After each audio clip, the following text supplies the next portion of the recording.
નમસ્કાર, આપ જોઈ રહ્યા છો નેશન પ્લસ ન્યૂઝ. હું છું આપની સાથે હેતલ ભગત. છોટાઉદેપુર એપીએમસી ખાતે જિલ્લા પંચાયતના સ્વભંડોળમાંથી રોજગારલક્ષી સાધનોના વિતરણનો કાર્યક્રમ યોજાયો હતો.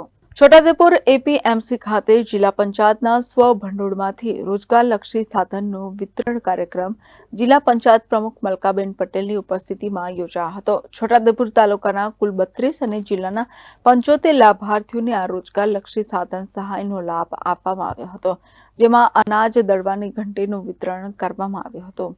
આ કાર્યક્રમમાં જિલ્લા પંચાયત પ્રમુખ મલકાબેન પટેલ, જિલ્લા પંચાયતના કારોબારી અધ્યક્ષ શર્મિલાબેન રાઠવા, જિલ્લા પંચાયત સિંચાઈ સમિતિના ચેરમેન નયનાબેન રાઠવા, જિલ્લા ખેતીવાડી અધિકારી BH પંચાલ સહિત મોટી સંખ્યામાં લાભાર્થીઓ ઉપસ્થિત રહ્યા હતા.